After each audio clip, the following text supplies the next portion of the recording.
राधे राधे।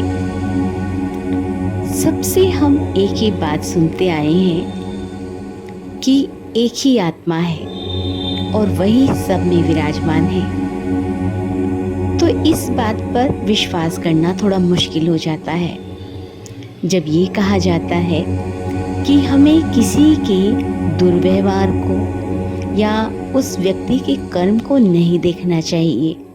हमें तो उसके अंदर जो आत्मा है उसे प्रणाम करना चाहिए और उसी से हमारा व्यवहार रहना चाहिए।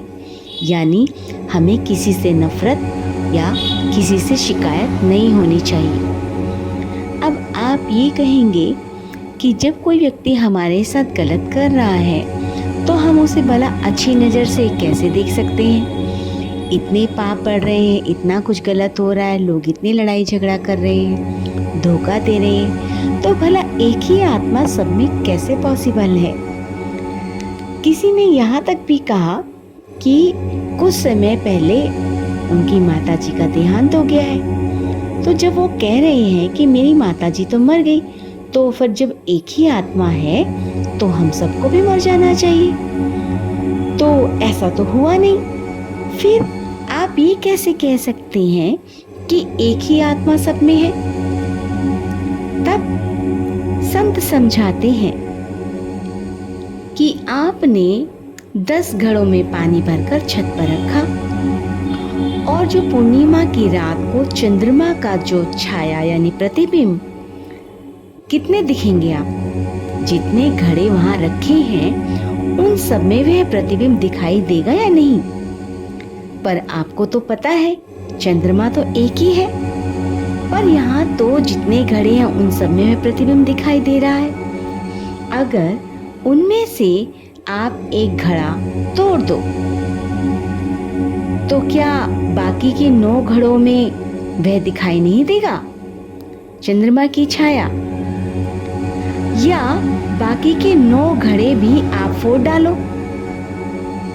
तो क्या जो असली चंद्रमा है वह नष्ट हो जाएगा? बिल्कुल वैसे ही कि आपने एक घड़े के पानी को चूल्हे पर रखा तो उस घड़े का पानी उबलना शुरू हो जाएगा। तो क्या जो बाकी के 9 घड़े हैं उनमें भी पानी उबलेगा? या उसके अंदर जो चंद्रमा है उनको वह ताप लगेगा या पानी उबलना शुरू हो जाएगा सब में? तो बिल्कुल इसी तरीके से यह चैतन्य परमात्मा सुख दुख के प्रभाव से मुक्त रहता है। जैसे भट्टी पर रखने से घड़ा भी तपेगा और घड़े का पानी भी तपेगा, पर उसमें चंद्रमा के प्रतिबिंब या चंद्रमा पर कोई असर नहीं होगा। वैसे ही हर एक मनुष्य के अंतःकरण अलग अलग होते हैं और उनमें सुख दुख का अनुभव भी अलग होता है। रही बात दुख सुख की कि उस व्यक्ति से आपको कष्ट मिला, तो वह भी हमारे ही कर्म का हिसाब किताब है। हम बेकार में दूसरे को दोष दे रहे हैं।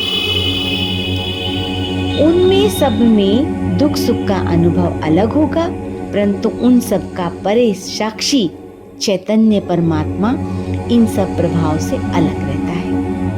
हम अपने उस साक्षी स्वरूप को भूलकर अपने इस देह और मन के साथ जुड़कर दुख और सुख से परे होने के बदले अपने में उसका अनुभव करने लग जाते हैं। शरीर को जब तक मैं मानते रहेंगे तब तक तो आत्मा और परमात्मा दो ही होंगे और समस्त सुख दुख आपके अपने। लेकिन जब हम इसको मैं मानने के बजाय अपने को आत्मा मानेंगे और आत्मा परमात्मा को एक जानेंगे, समस्त दुख सुख से सदा के लिए परे हो जाएंगे।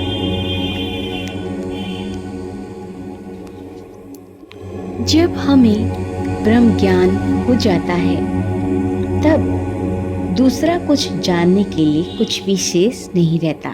परंतु यह ज्ञान इतना आसान नहीं। पहले तो ऐसा ज्ञान प्राप्त करने की लोगों की इच्छा ही नहीं होती। नून लकड़ी में ही उनका संतोष हो जाता है। 4 रोटी मिल गई, खा लिया, कपड़े पहन लिए, भोग विलास किया और लोगों में अपना वाहवाही लूट ली। थोड़े नोटों के बंडल घर में आ गए, मकान हो गया, पोते पोतियां हो गए और बस इसी में हमारा जीवन व्यतीत हो जाता है।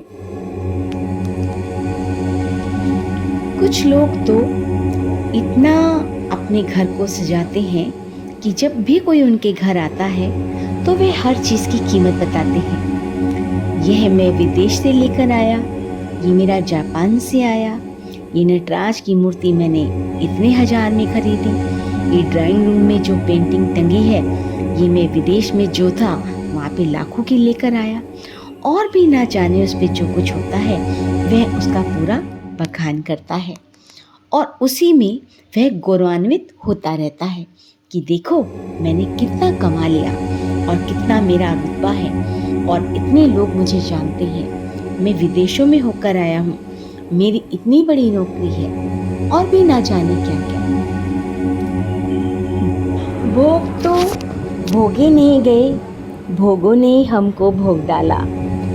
भोजन समाप्त नहीं हुआ पर दांत घिस गए। अब ये समझो कि रोटी और सब्जी ने दांतों को खा लिया या दांत ने रोटी सब्जी को खाया। हम हर समय मृत्यु की तरफ बढ़ रहे हैं, परमात्मा को भूल रहे हैं, आत्मा को भूल रहे हैं, सत्य को भूल रहे हैं। जीवन में सच्चाई का ज्ञान कितना आया, सच्चा आनंद कितना आया, वह कुछ पता नहीं। अगर कोई इस तरीके की बातें भी करता है तो वह बड़ा ही बचकाना लगता है। आनंद का अर्थ यह है कि तुम खुद दुखी मत बनो और दूसरे को दुखी मत करो। तुम्हारी वजह से किसी को दुख ना हो और दूसरे के दुख को तुम अपने ऊपर मत ओढ़ो। यानी ना तो दूसरे को दुखी करो, ना खुद दुखी हो, ना खुद बेवकूफ बनो, ना दूसरे को बनाओ। खुद मौत के मुंह में जा रहे हो और दूसरों को भी मौत के मुंह में धकेल रहे हो। तो कुछ ऐसा ज्ञान प्राप्त करो कि जिससे तुम्हें आत्म शांति मिले। अपने समय में से कुछ समय थोड़ा सा ध्यान के लिए निकालें। अब ध्यान इतनी जल्दी तो लगता नहीं है, लेकिन आज नहीं तो कल तो लगेगा।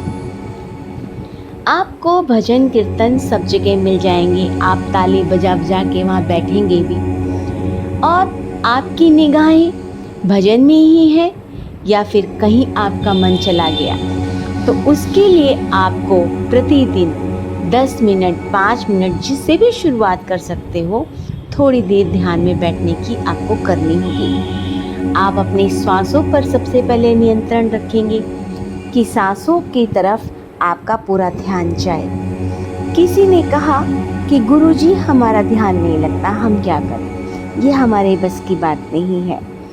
तो गुरुजी ने बोला कि ऐसा है, तुम ना बंदर का ध्यान मत करना। उस व्यक्ति को बड़ा गुस्सा आया, अरे मैं क्यों बंदर का ध्यान करूँगा। तो जब वह घर आया तो उसको बार बार सपने में उठते बैठते बार बार बंदर का ध्यान आ रहा है। अब वह परेशान हो गया कि मैंने ज़िंदगी में बंदर के बारे में नहीं सोचा, कि गुरुजी ने मेरे बंदर लगा दिया पीछे। मैं आंखें बंद करता हूँ तो बंदर दिखता है। वह गुरुजी के पास आया, गुरुजी आपने बंदर की बात छिड़ी तो बंदर मेरे बार बार ख्यालों में आ रहा है। गुरुजी ने कहा कि मैंने तो बात छेड़ी थी, सोचा तो तुमने घर जाके इस बात को रिपीट किया कि गुरुजी ने क्या कहा था। उसी तरीके से जब आप अपने मन में इच्छा बनाएंगे, यानी जहाँ वहाँ रहा, जब आप अपने मन में इच्छा बनाएंगे कि आपको थोड़ी देर ध्यान में बैठना है, ध्यान का तरीका क्या है वह सब आपको सीखना पड़ेगा।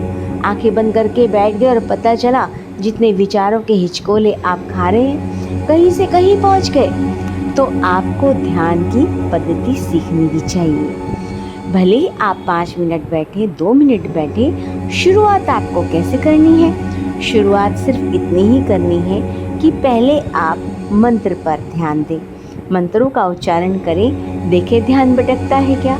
जब मंत्रों पर आपका ध्यान केंद्रित हो जाए तब आप अपनी श्वासों पर ध्यान लाएं, यानी श्वास आ रही है, श्वास जा रही है, श्वास तो आपकी आ रही जा रही स्वतः है, अपने आप चल रही है, आपको कुछ लेने की जरूरत नहीं पड़ रही। बस आपको साक्षी भाव से सिर्फ देखना है कैसे सांस आ रही है और कैसे जा रही है। उसके साथ आपको कोई पहलवानी नहीं करनी है कि आप सांसों को जोर जोर से खींचोगे फिर जोर जोर से छोड़ोगे। आप नॉर्मल होकर, एकदम शांत होकर सिर्फ सांसों को आता और जाता देखेंगे। जब प्रतिदिन आप इस तरीके से अपने ध्यान को बनाएंगे, तब आपका ध्यान लगना शुरू हो जाएगा और फिर धीरे धीरे आपका समय बढ़ाना नहीं पड़ेगा, बढ़ जाएगा। तो यह पद्धति आपको आपके भगवान के नज़दीक ले आती है।